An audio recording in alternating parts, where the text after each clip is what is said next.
విశాఖ నగరంలో జరుగుతున్న దొంగతనాలపై ఉక్కుపాదం మోపుతున్నట్లు క్రైమ్ డీసీపీ వెంకటలక్ష్మి వెల్లడించారు. కమిషనరేట్ లో ఏర్పాటు చేసిన మీడియా సమావేశంలో మే నెలలో జరిగిన దొంగతనాలు, వాటిలో రికవరీలను తెలియజేశారు. మే నెలలో 57 దొంగతనాలు జరిగి 53,40,000 సొత్తు చోరీ జరిగిందని, అందులో 28,23,000 విలువైన సామాగ్రిని రికవరీ చేసినట్లు తెలిపారు. వాటిలో 253 గ్రాముల బంగారం, 110 గ్రాముల వెండి, 5.96 లక్షల నగదు, 20 ద్విచక్ర వాహనాలు, 4 ల్యాప్టాప్లు, 11 మొబైల్స్ తదితర వస్తువులు ఉన్నాయని చెప్పారు. కమిషనర్ ఆదేశాలతో నగరంలో దొంగతనాలు నివారణకు పటిష్ట చర్యలు చేపడుతున్నట్లు ఆమె తెలియజేశారు.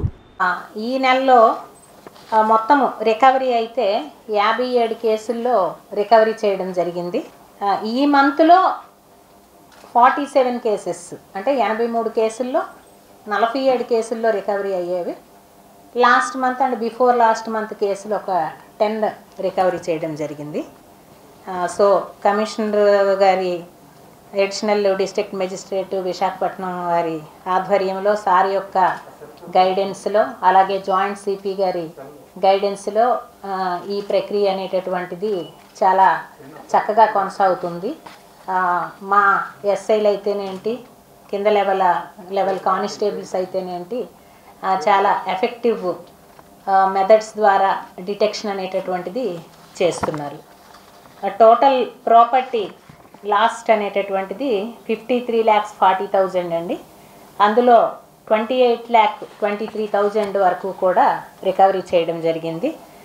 మొత్తం 57 కేసుల్లో ఒకటి డెకాయిటీ కేసు అండి, ఒకటి robbery case, 4 cases house breaking by day and 13 cases house breaking by night and 4 cases snatching, 17 cases motor cycles thefts అవి రిపోర్ట్ అయ్యాయండి టోటల్.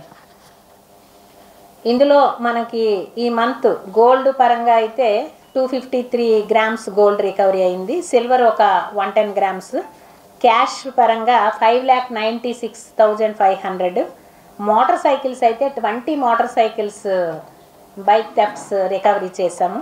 అలాగే ల్యాప్టాప్స్ ఒక 4, మొబైల్ ఫోన్స్ 11, 24 అవర్స్ కూడా టీం వర్క్గా చేయడం జరుగుతుంది. సిపి సార్ గారి సపోర్ట్ వలన సార్ కూడా ఒక 30 మెంబర్స్ హోమ్ గార్డ్స్ని ఇవ్వడం జరిగింది. వాళ్ళని ప్లాన్డ్గా యూజ్ చేస్తూ ఎవ్రీడే జోన్ వైజ్ ఒక్కొక్క టీంని ఎండాస్ చేయడం జరుగుతుంది.